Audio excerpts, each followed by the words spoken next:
Oh, I know. Okay. All right. Just gonna give it a few minutes, 5 seconds, wait for notifications come through.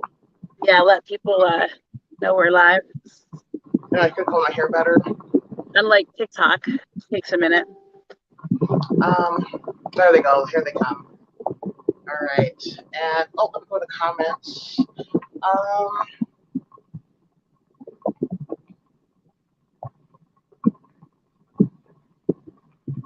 right. Hold on. I'm just gonna just typing in something like I can spell. Okay. So Hi, Annette. I knew that'd be the first one. She never disappoints. All right. Let me see if I can see the comments here. All right. So on time. Oh my God. We got to mark this one on the calendar. Everything's gonna implode. All right. So I might just give just like another minute. So we're going like it's only been a minute. Annette, how are you doing? Can you hear us okay? There's no like side noise, anything like that that's distracting, anything like that that you can hear. Just want to just be like an outer sound check. Sound check. No. And I also wanted to mention, and I might mention a few times, now if you are watching the live and you are commenting and like you think that we're not able to see your comments, because I've noticed that like people comment from different platforms, or like if they come on for like a share live from a different group, a lot of times if you come directly to either like one of the YouTube channels, or if you're on Facebook, you can directly like Clear Sight Consulting, Basically Vibration Sacred Dragon, again YouTube. See in the comments, because it seems like sometimes when people comment from other areas, we can't see it. Yeah, like if you're in a group. Yeah. You might. Oh, I'm jealous. Oh, lobster sounds so good right now. Ooh, I love lobster. Oh, I love that. Hi, Sky. Hi. Was it Skywalk Trees? Is that how you say that? Skywalk Trees. I think so. Oh, lobster mac and cheese. That sounds so good. Yeah, I would go to the food coma too. That sounds really good right now. Lobster sounds good. Is it Lobster Fest at Red Lobster yet? Yes, you can see. Yes, we can see you. So again, just putting it out there. Like, so if you comment, and you think we can't see you, like I said, Clear Sight Consult Facebook, or to one of our pages, or YouTube. Mystical Illuminations on YouTube.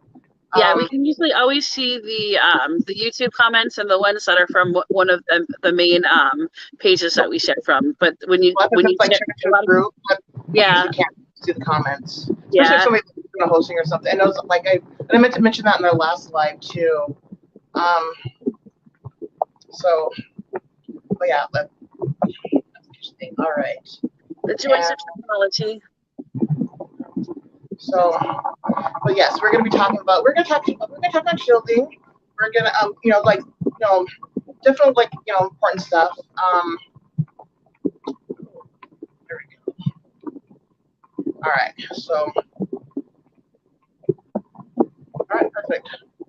All right. So, go ahead and get started. So again, Aquarian Essence. I go Electrical Essence, Aquarian Essence. Melanie Renee. If you can't remember Aquarian Essence, you just call me Melanie Renee. And I have with me here with my special guest Sarah Lynn, who is let's see, she's a lot of things. I don't even know where to start. Let's see. She's a trainer. She's an energy trainer. Let's see here. She's a healer. She is also I'm considered a shield expert. Definitely. There's a handful of people that I would actually like say that for. But let's see here. Psychologist, researcher, mom of a softball team, mom Sagittarius. There we go. Very Sagittarius. She's the first house Sagittarius. She's the first house sun Sagittarius. So she's very Sagittarian with everything in Sagittarius, pretty much. Just a little bit. Everything in Sagittarius except for the Libra moon. That's it. That's the only thing she does not have freaking Sagittarius, and I'm not shitting you. Everything. Self node down to everything. Like she's probably you're probably the first person that I know like Sagittarius that like literally everything Sagittarius except for your moon and your north node. So so we're going to talk about shielding. We talked about like energy.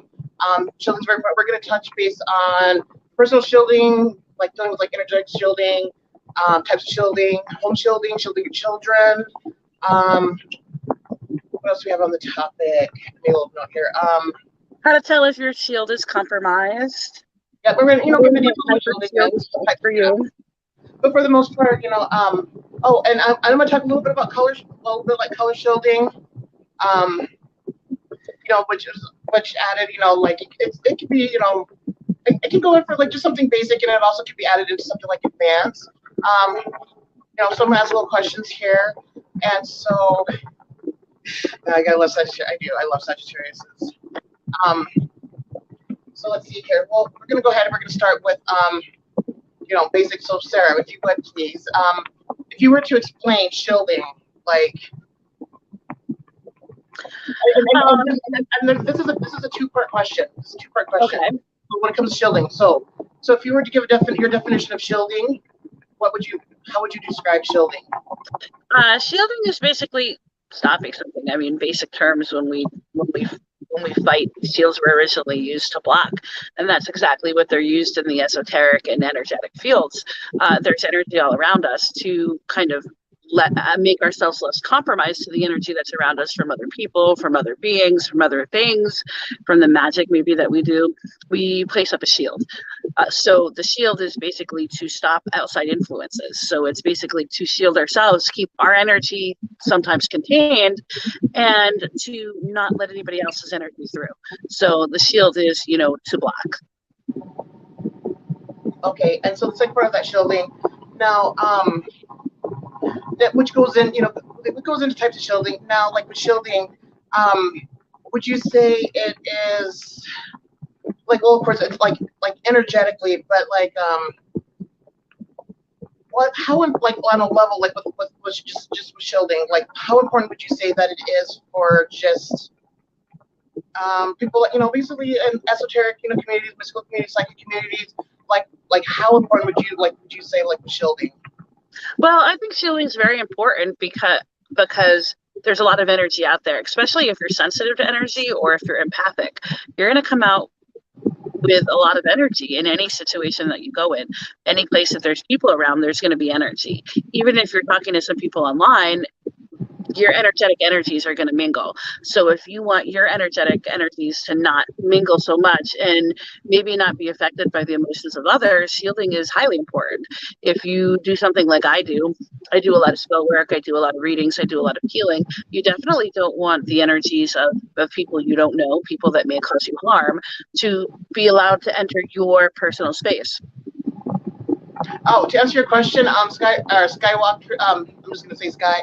Yes, you can get it in kryptonite. Yes, very much so.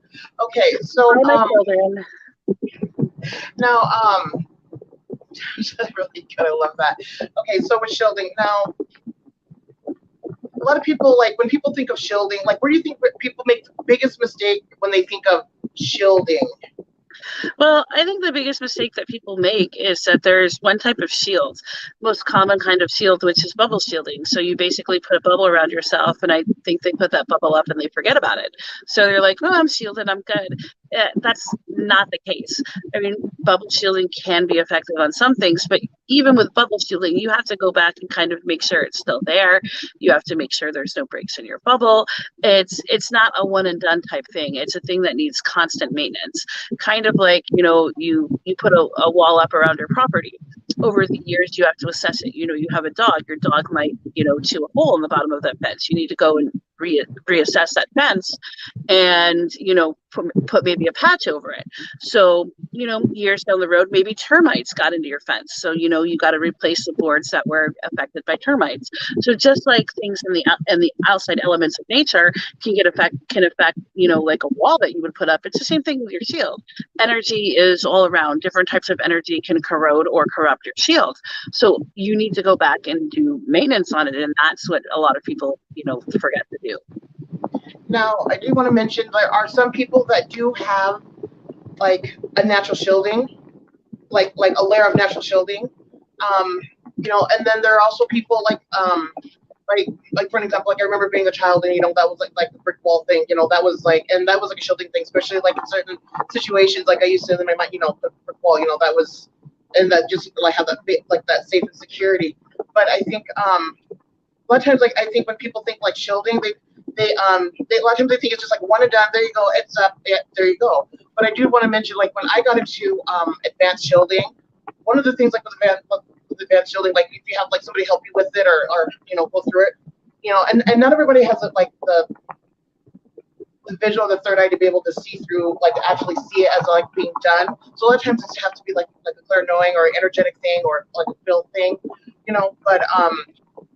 but there's like a little bit lot more to it, and yeah, you can Google like on shielding, and of course there's tons of different shielding, but most of the most popular is the bubble shielding, which and I just want to throw it out there, bubble shielding a lot of times it's good for certain things, it's a good starter thing, but when you work and do like certain types of work and everything, you want something a little bit more strong, a little bit more secure. Now, like versus the bubble shielding, what would you say would be the next thing? Like say, and somebody coming in to shield, somebody learning like shielding and everything like that, other than the bubble shielding.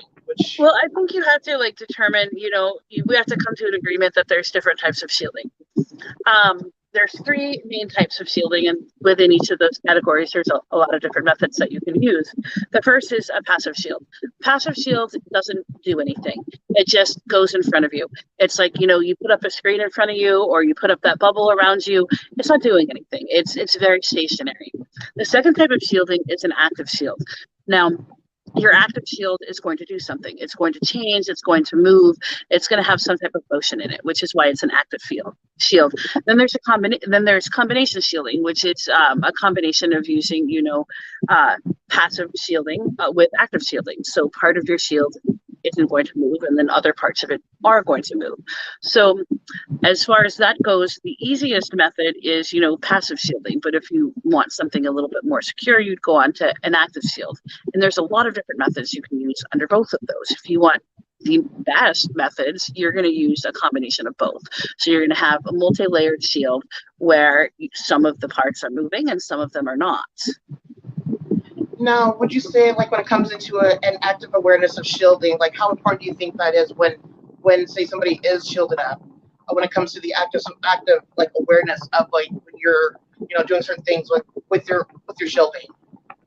You want to know how somebody else is going to see it? No, I'm saying like your own personal active shielding. Like, say, because some people, they put the shield, like, they put it up, they're good to go, then they think, they're all covered. But a lot of times, you get, like, I'm talking like a person being actively aware with their shielding. Well, you have to be actively aware of what you're shielding your body with.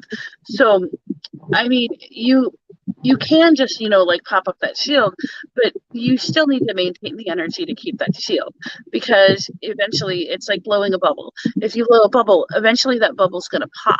If you're not looking at the bubble, it doesn't mean it didn't pop. It just means that you didn't see it pop. So if you're not actively aware of it, your shield is going to be down and you're not going to know it. So you should definitely be connected to the energy that you're using for shielding. Okay. So talk a little bit like different types of shielding.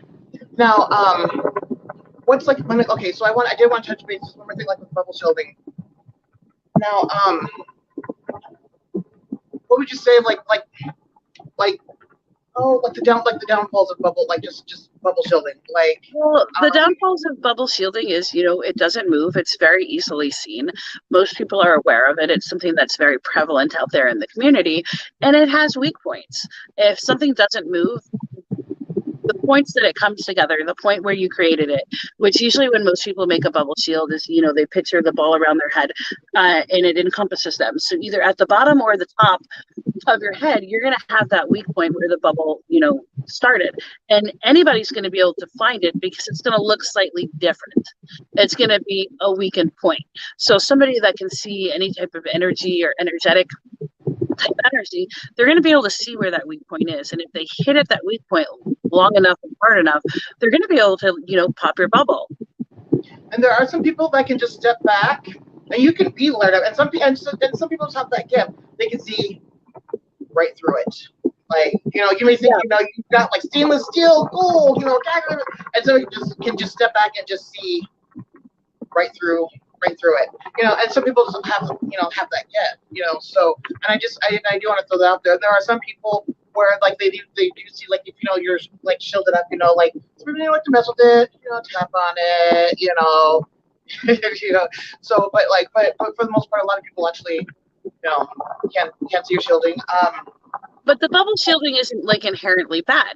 It's very good for somebody that's, not very big in the esoteric community. It's very good for somebody that just maybe has like a little bit of social anxiety issues due to like being an empath. A bubble shield is very effective at, keeping out the emotions of others. The other method that is quite effective for that is wall type shielding, where Melanie talked about earlier, where you build like a brick wall, or you can build it out of whatever you want around yourself. That way, nothing can get in. But again, when you have that type of shielding and it's stationary, it's very passive, there's going to have those weak points where the bricks come together. So it would be easy for somebody to get in it that wanted to.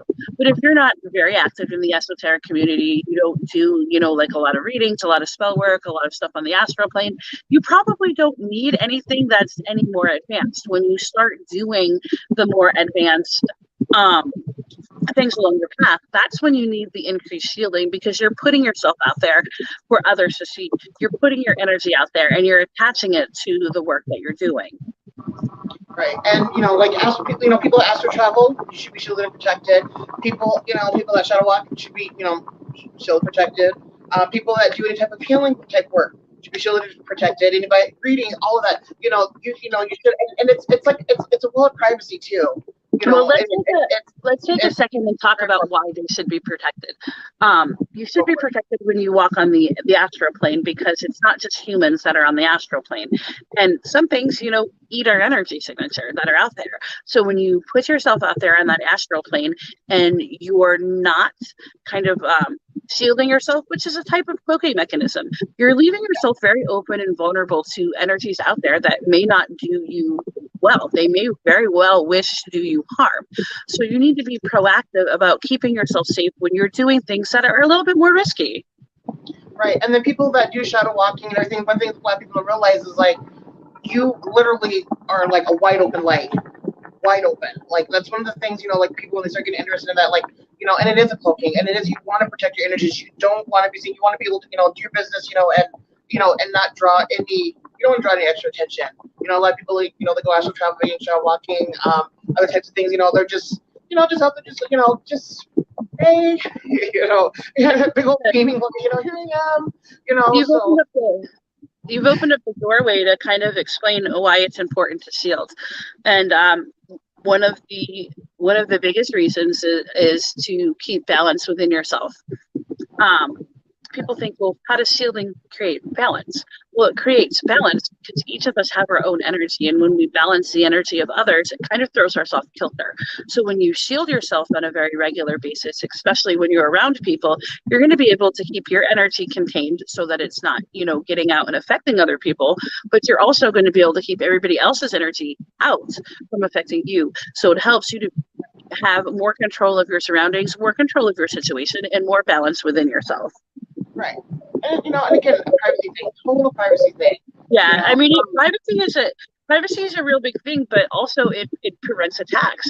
If, let's say, Melanie and I, Melanie does rituals and spells and spell work and readings and stuff like that. And she's very out there in the energetic field of things, as am I. Well, let's say if we were quarreling and whatever, so maybe Melanie's a little bit petty, and she decides that she's going to do something to kind of attack me on a psychic level. Well, my shield is going to prevent that. My shield is going to soften that blow, and maybe my shield isn't that great, but even if it's not that great, it's still going to soften that blow. So it helps to prevent people from, doing harm, because not everybody in this world is out there to do good. Unfortunately, that's just the world we live in.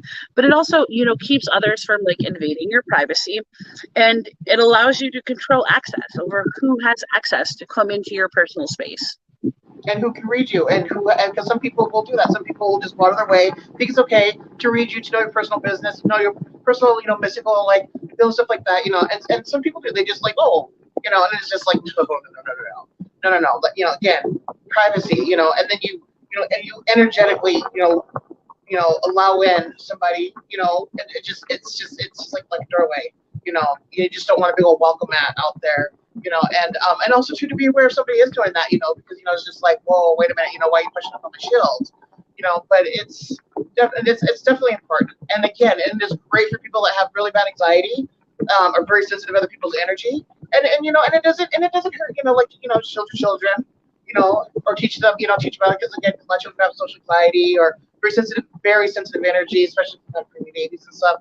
And it doesn't hurt to, just like to teach them just a little bit, to help, because a lot of times that extra safety and security, knowing that, they'll be okay, that helps. I'm all for, teaching children when they're in the proper state of mind and age and everything, and understanding to be able to, to do that. And I did want to touch a little bit on, like, not just so much personal shielding, but like home shielding and shielding your children. If you're not supposed to, if your children are shielding themselves, like actually shielding your children, and what did you want to talk about first? Shielding the home or shielding the children? Let's first talk about shielding the children. Now, when it comes to like shielding children, what are your personal thoughts on that? And again, they have to be in awareness. They have to, they have to be in that right consciousness too. My personal thoughts on shielding children. I mean, the easiest method that we use, shield our children when they're very young is just bubble shielding. Most people are not going to attack a child. They're very low risk for any type of energy, type of energetic magic being thrown at them or anything like that. So usually a simple bubble shield as well. As they get older, especially if you are raising them, in an esoteric community where you maybe are teaching them spell work or maybe teaching them how to read. I teach my children a lot of this stuff. I don't really shield my children as much as I monitor the activity. So it's almost like putting a tracker on them. So if I sense energy around them that isn't there, that shouldn't be there, then it kind of makes me hyper aware, and then I can pop up additional shielding around them, because it's important to teach them how to shield themselves. So that's very much what I would like actually come to you and be like, hey, you're like, whoa, yeah. A lot of times they'll pick it up before you do. Yeah, and that's what I teach my children. So I call it like a tracker, but really there's several different methods you can use. One method is, to give them like a talisman that you make, a necklace or a bracelet or something that they can wear. That's probably the easiest method, especially if you're not really advanced, because they just wear that little necklace, and whenever there's energy around them, you're going to feel it because you made that necklace, you're connected to it. So your energy kind of connects to it. So when you go and you make this talisman, you kind of connect it to yourself.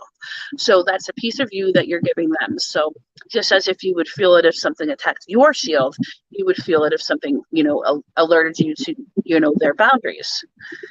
There are energetic trackers that you can put on them as well, similar to like bubble shielding. You just it's almost like putting like a name tag on their back and say, hey, just beep if if they go by the door or whatever. Yeah, so, and we do that with our loved ones. Sometimes not just children, do our animals, people close to you, just like energetic guy, and this like I just want to touch base like on color children, and like children be like get you like color children. Like for example, like I cannot stress enough purple. Like I'm not a purple people eater. Most people around me, everybody knows favorite color is purple. But one thing that people don't understand, like with the color purple, when especially lemon, and it's really good for children too. Purple is a color it is a protective color. Very super protective color, especially for women that are out by themselves, out late, like at night. There's something with the color purple it like activates, like it helps. It's like it energetically keeps you from like stalkers, predators, being assaulted. So it's always thing with the color purple is it. Nationally in the United States, it is the color for no trespassing. So if you paint your trees, like we have a lot of property, so we paint some of the trees purple, because purple, that's a sign that most people know that there's no trespassing on this property. I mean, we have no trespassing signs as well, but that is kind of, don't tread on me type of color. Yeah, and it's an energetic thing. Especially it's a very protective. A lot of times, like other colors, stuff like that. Because I also believe, like, because like when people wear certain colors, pink, like with their energy, that can, there's like a cloaking, and that's something too, like with your children, like, put something, especially if, little boy, little girl, something purple. Sometimes even like their favorite color, use them like because there's something energetically tied in when it comes like their favorite color, and I love color coding. It's very basic. You can add anything in pants, but yes. and home shielding. Now, Sarah, I'm going to let you talk a little bit about home shielding, and then I'm just going to Well, I wanted to talk just a little bit more about I wanted to talk just a little bit more about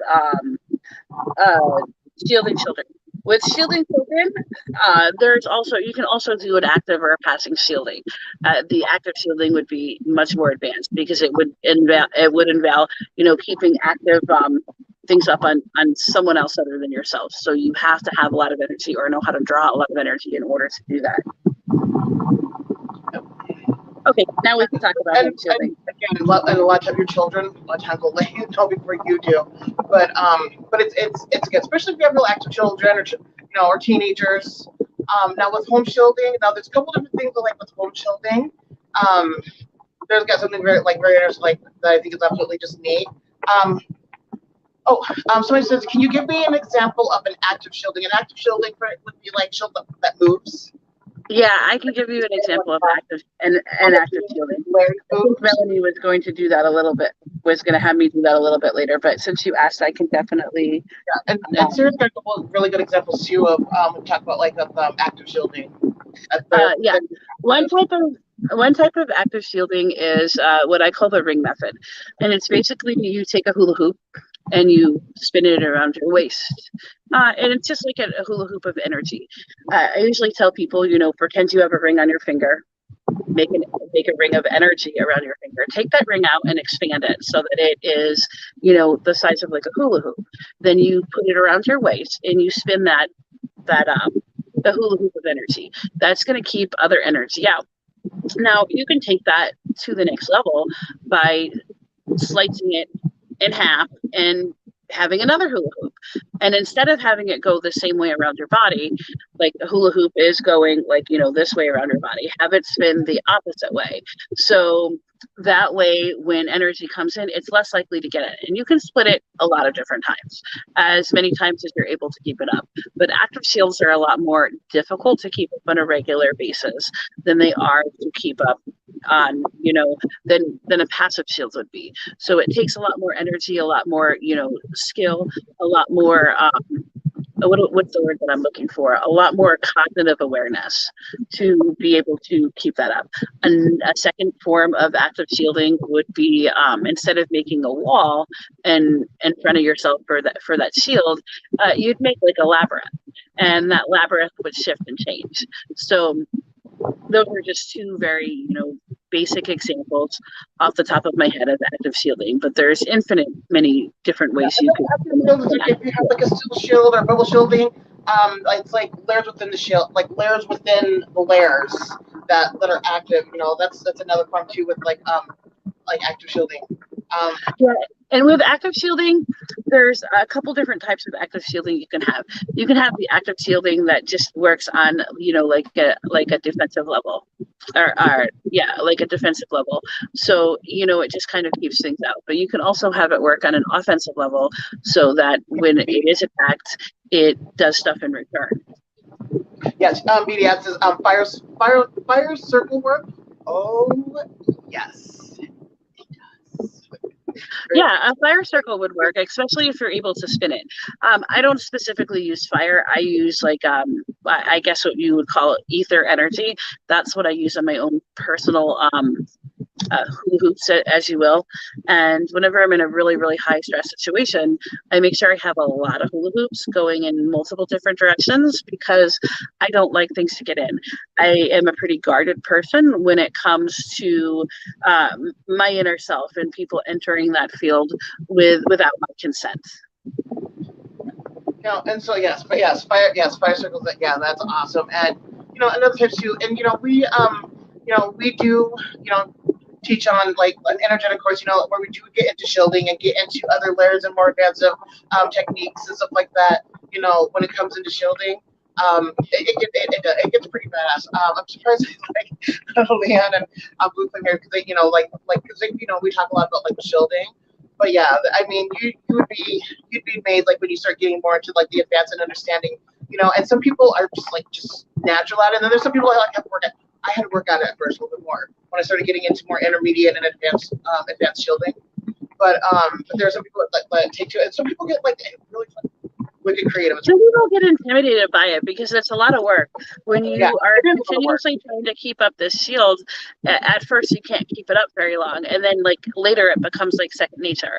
It's kind of like, you know, when you're learning to ride a bike for the first time, you give up after a little bit because you can't get it, but then you keep going, and then eventually you can ride your bike for a long time, and then eventually you can ride your bike with no hands, and then eventually you can ride your bike, you know, by listening to like a headphones or something else, and you're not even really consciously thinking about riding the bike. Yeah. Korea says, my son is affected easily by other energies, so I do apply oil on his entry points, but I did want to know what else I can do for him. Well, oil on the entry points, it can be helpful, especially depending on what type of oils you're using. Some oils, you know, naturally suppress the third eye and the energies that he may be picking up on that are, you know, outside energy sources. But if he's being affected by the energies of others, like, you know, classmates or whatever, depending on the age of your son, I would probably teach him a simple bubble shield method. Or if it is true anxiety and he is very empathic, that may not work for him, because he's still gonna want to kind of like, you know, reach out and feel what they're feeling, because it's natural for empaths to want to do that. I actually really like worry stones for children, because when they have that anxiety, they can keep it in their pocket. And when they feel that anxiety, when they feel overrun, you can teach them to release that energy, that excess energy, into the worry stone by simply rubbing it.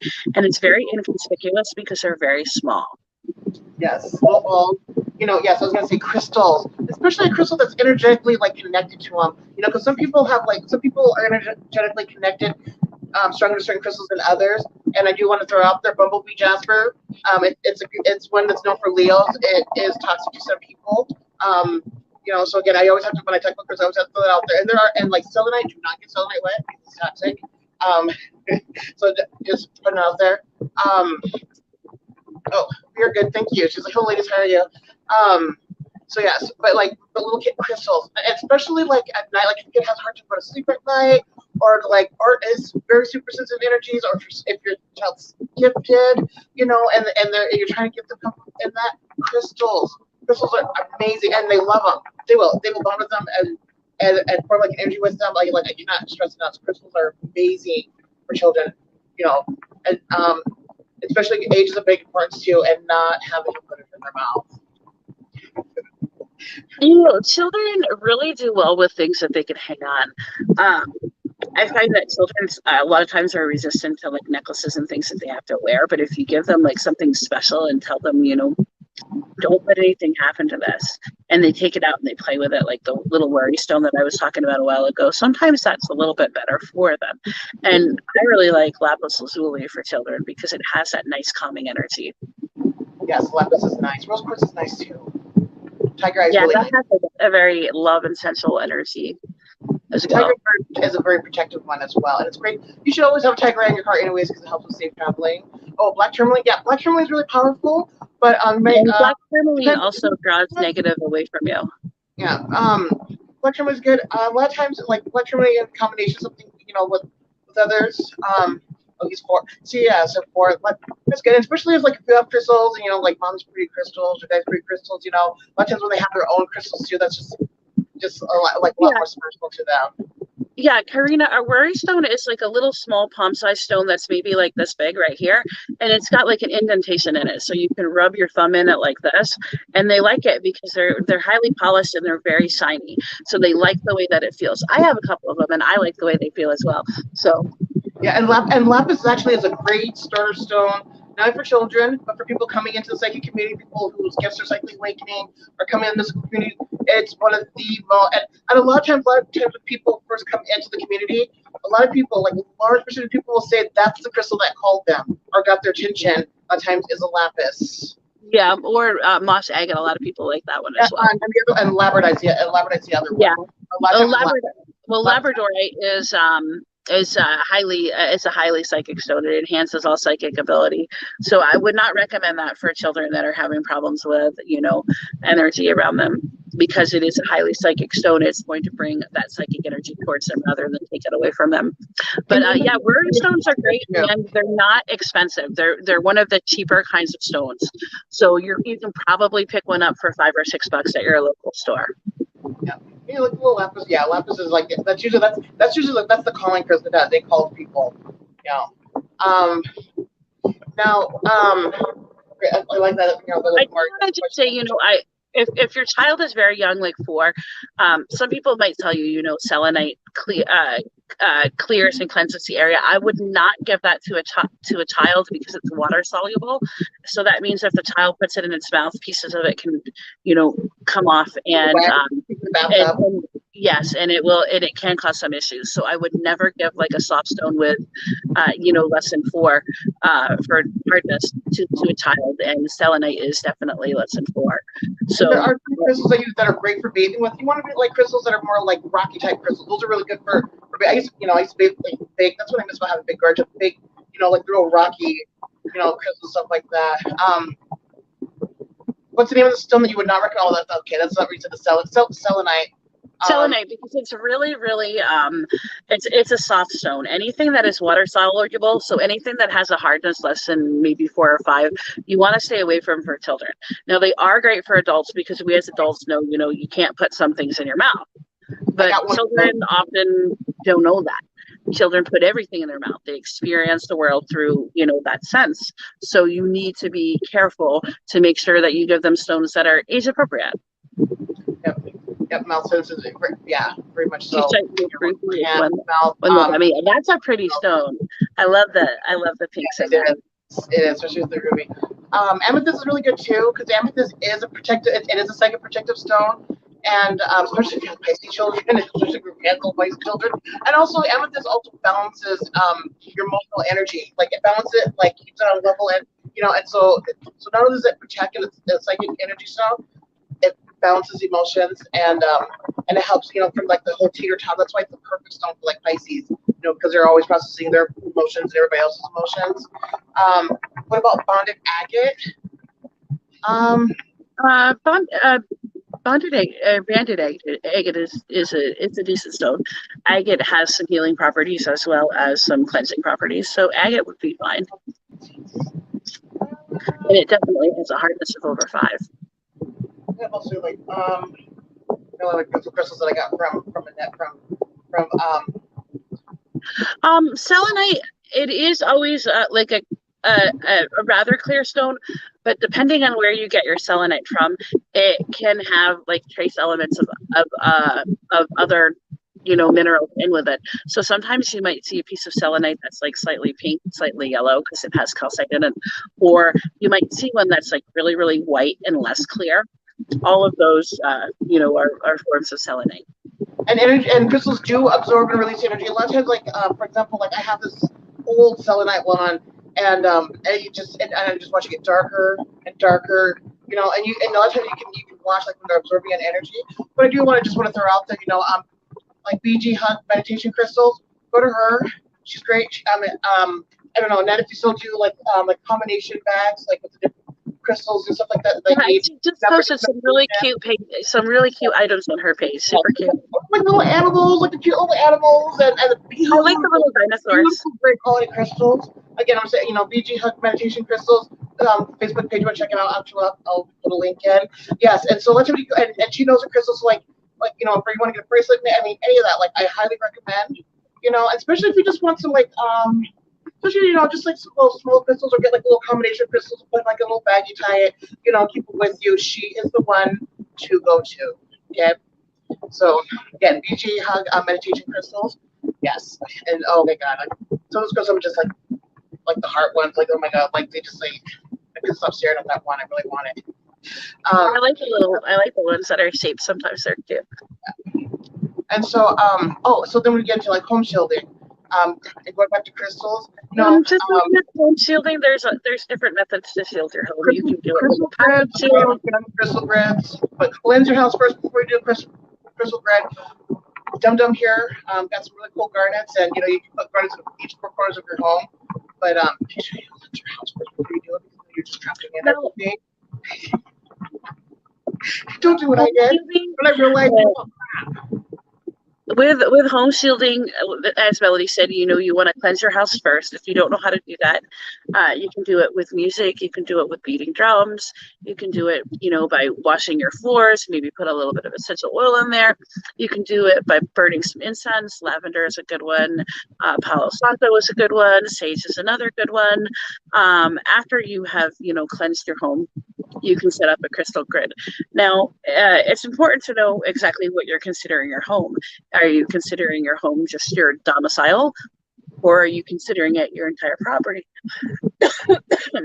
Are we going to have an indoor grid or an outdoor grid too? So some people do indoor. That's where I was going with that. Now, if you want an indoor grid, it's very easy to set up a crystal grid in the corners of your house. You put a crystal. Now, what crystal you use depends on what you want your shield to do, and there's plenty of places you can look up what crystals are good for, what your specific needs are. You put them in, the four corners of your house, north, south, east, and west. I like to put one on my center point in my altar as well, and then you kind of energetically attach all of those crystals together, so it kind of looks like a star. Now, and popular ones, what is it? Popular ones like amethyst, black obsidian, clear quartz, and what's the fourth one? There's another fourth that's a popular one that people like. There's like four popular people like rose quartz or tourmaline. I do know like amethyst, black obsidian, and clear quartz. A lot of people, I know those three for sure. I can never remember the fourth one. But again, you can use different colors. You can look them up. And again, what you're trying to do, you can get creative with it as well. But the important part when you're doing a crystal grid is to connect them together. So when they're connected together, it should kind of look like almost like a dome that goes over the top of your house, but also underneath your house. So it should look like your entire house is encompassed in that energy that you created with that crystal grid. And, if anything gets moved or if anything gets tampered with or somebody tries to get in, you kind of feel it. There's a shift in that energy field. So you have to be kind of hyper vigilant for it. Now, what Melanie was talking about a little while ago is if you want an outside grid, you can do the same thing outside. Instead of putting the crystals inside, you'd put them at the four corners of your property outside. If you want to get super fancy, you'd put one like up on at the height of your property as well, like up on your roof, and maybe bury one underneath your house, and then energetically connect them all together, and that way you're very well protected. That way you've covered all of your bases. If you want to get super fancy, you can add some sigils in those points, or you can add some talismans, or you can add namahe, which is another type of a talisman. You can add a lot of different things to amp up your security around your house from an energetic level, or inside your house for an energetic level. And then plus it's beautiful. And some people, put one above doorway or in the windows or like casually around, Yeah, and then plus, they're beautiful. Nowadays, you can get like different shapes and cool one. They're really getting creative with it. You can get some really cool crystals now. A lot of times people wouldn't even know if they're crystals. Some people just think they're just like regular decoration. This goes, like you said, right? Chaylee, place it right. She's like, I can only wear the pendant. I have a limited amount of time. It's it's really strong for me. Could you create an explosion web in one corner or project or cover all corners? Read that one more time. You could do either web in one corner or project and cover all corners. That's an interesting question. You could do either. It just depends on your skill level. Each of us have different skill levels. This is kind of like a basic how-to. So we're trying to keep things, rather basic. But if you have the capability of creating an explosive web of energy, either with stones or just with, the essence of ether, then you can certainly do either one that you prefer. Your main goal when you are making a shield for your house is to make sure that it is all inclusive. So there are as little open spaces, as little breezeways, as little fractures, as little weak points as possible. So the the less starting points you have, the better off you're going to be, because your enemy or whoever is going to try to trespass is going to pick up and see those little imperfections, because anybody that wants to do you harm, that's what they're looking for. They're looking for those imperfections.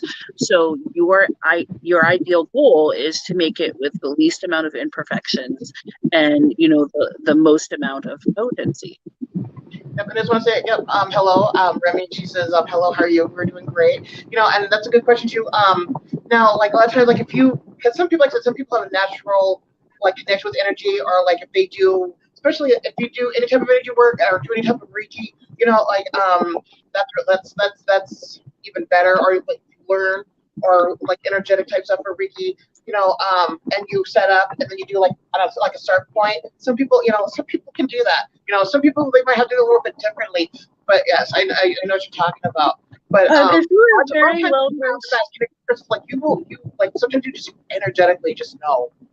Yeah, another thing you can do is, if you are very well versed at using a wand, you can use your wand to use, the ether energy or universal energy to, create that space around your house to kind of seal it off. So there's a lot of different ways to do it. You can have a reading. We're going to get through this topic first, and then we'll be doing readings. So we'll either through PayPal or Cash App. So yeah, that was a great question. Now, another form of home shielding, crystals, keeping it cleansed. Crystal. Let's see here. Talismans. Yeah, talismans is a good way. If you're going to use talismans, it's best to place them over the doorways and the any threshold. You can place them over the windows as well, although it's not a common threshold. I like to place one over my bed as well, just for added security.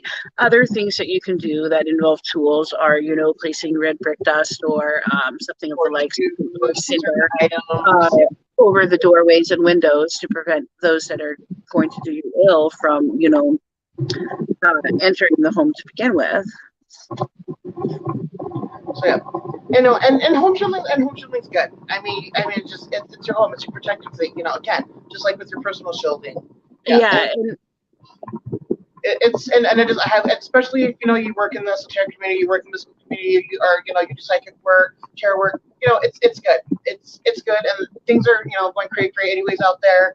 It's never a bad idea to get a little bit of extra energetic backup. And I want to when you have that protection, a lot of times you can have certain things that can alert you when there is any issues. I wanted to just touch on a couple other issues when it comes to home shielding. Just like you can do an active shielding or a combination of an active and passive shielding with yourself, you can do that with your home as well. It's much more difficult to keep up because it's much more space that you'd have to deal with. But if you are, advanced enough, you can certainly do that. And the other thing you can do is put up like little guardians or wards around your home. Sometimes these might be like little statues that you create subconsciously, and you might have them linked to an actual physical structure that you have near your doorways, near your altars. So something happens to them, that's a good indication that somebody might have been messing with your shielding. Somebody might have been trying to do something maybe that they shouldn't have. Gamma haze and talismans are another good way of doing that. You place them in these places, and if they ever have any damage or were moved, it's a good possibility that somebody was messing with your energy force field that you have around your house. You can do that on a subconscious level as well. If you work with any guardians, if you work with any maybe dragons or fairies or anything like that, you can also call on them and ask them to guard certain doorways or certain pathways. And usually they're very good at spotting energy. Good old-fashioned gnome. Let me tell you something. You would be amazed. It's a good old-fashioned gnome, out by your house. Because a lot of times, put outside your house. Yep. And that's what because they're very particular, and there's an energy thing with them. And gnomes are great. I love gnomes. Another thing you can do also is make gosh, I can't remember the term. it starts with a G, but I can't recall the term. But basically, it's like a doll made out of like some type of clay or something like that, and you give the doll some of your energy. So you leave it at places that might be a high attack point, like doorways, windows. Let me do out of Play-Doh. Yeah. Yeah, yeah, and things like that. I mean, you can use that in other areas of spell work as well, but you could also use it in the protection area of spell work, which I think also sometimes gets overlooked. And more information, especially if you're needing assistance or wanting some, more in-depth guidance, you can always book a session. There's like consulting, and check it out. And I need to double check on there, make sure We yeah. also So yeah, so and get more, more detail again, like assistance, and we do that, and she Sarah's actually like she is like I said great when it comes to shielding, especially with techniques stuff like that. Yeah, I do a lot of consultations in that area. A lot of questions, a lot of in depth, and there's so much more. And like you can get really into it, and there's a lot to learn, especially if you do it, like if you do take interest in it. Because some people do take like a general interest into it, and it is really good to learn. It's good to like really have like an in-depth understanding, especially for yourself if you have children or if you do like psychic work. Let's see, check my. One thing to really keep important, though, is you're going to know what seals are best needed for you. You know what you do in your everyday life, and you are the person that's going to be able to make the best assessment on how strong or how weak your sealing needs to be. And I think the only last thing that we have to touch base on is, and we just, wanted to put that out there, like just, the awareness of it. Knowing when your shielding has been tampered or compromised. Yeah, we touched on that. We touched on that a little bit. A little bit. Hey, Joe, love you. There's a lot of different ways that you would know that your energy in shielding is being tampered with. Sometimes you can feel it. Sometimes something feels off. Sometimes you feel like somebody's watching you. Sometimes your talisman, your gamahe, your little mud guy that you made is going to be like, I don't know, messed up in some way, maybe missing an arm, maybe has an extra scratch on it, maybe is out of place. So you're going to really, really pay attention to those. Now, if you are very good and very susceptible at feeling energy, you'll actually be able to feel that attack because your shield that you created around yourself, around your house, around your children, it is very much alive. It is a part of you. It is a part of your essence and your energy that you created. You took the time to do that. So you are connected with it. It is literally part of you. You do have to be hyper aware of that energy in order to pick up on it because a lot of times it's very, very subtle. Now, if you are somebody that attracts a lot of energy vampires or people that just love just sucking the energy life out of you, that's great. And then also too, like having that energetic, like that protection. And a lot of times too, that will evade a lot of them away. A lot, it's and it's good to have, especially like if you are very super. Especially if you're a Pisces, and I cannot repeat this enough, especially or Scorpio, because Scorpios are very sensitive energies too, but in an opposite different way than Pisces. Again, Pisces, Sun, Moon, Rising, especially Sun and Moon. You guys are naturally like literally 1 foot here and 1 foot there, no matter what. Like it's just you can do. You can't bring both feet over on one side, and you guys are the most sensitive to energy. Everybody's energy, even your own energy. Like I cannot stress enough. Like the Pisces, super sensitive, super sensitive. Yes. And if you were a Pisces that runs around barefoot, even more so because that's this and then feet like you're wide open. So and I can never stress enough a Pisces or 12th house moons. And if you're a Pisces and you're a healer, even more so. So yeah, because you guys are some of the most amazing healers, next to Virgo, and and again, as you're healing, you're helping them, just right out of you, like Virgo, and a lot of times you can feel it, like because Pisces are just that sensitive, People that pull from Scorpio, usually they end up regretting it to begin with. It's kind of like the F around and find out with Scorpio, but Pisces, though.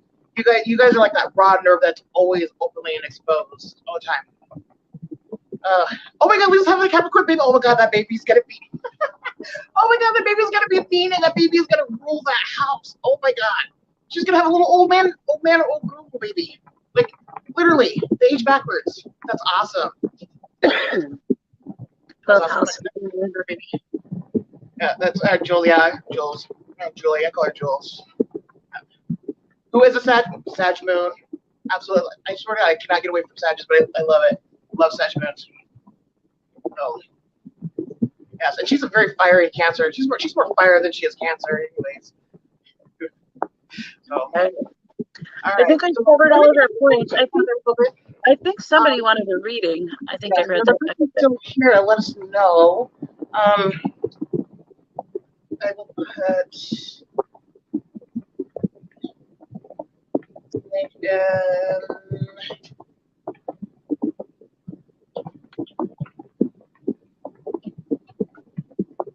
I wasn't planning on doing readings, but I certainly always have a deck of cards near me. Yeah, I got quite a few around too. No, and then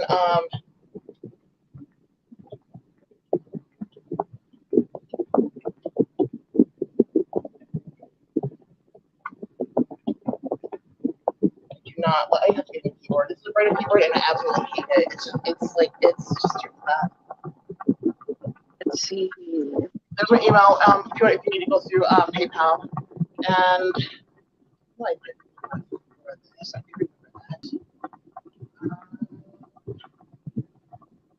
okay. Sarah, is there anything else that you would like to add? No. Your Cash App is just Mystical M. It's Mystical M29. I never paid attention to what it was. I send you money all the time on there, but we'll split it. You know, and you're. I know you're. You know, I just type in your name and it pops up. There's really nothing more. I think we covered all the basics anyway. Reading. So yeah, if anybody wanted a reading, there's the details for Cash App and PayPal. How much are they? If there's any other questions, they probably want to know how many they are, how much the readings are. Oh, I put the ticker up. Oh, okay. Oh, I got it. I see. And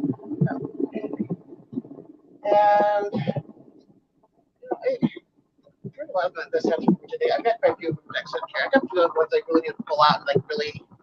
I forgot the little cash similarly mystical ink. And I was looking to see if anybody has any questions, like now would be the time to ask. I'll edit that, get that correct.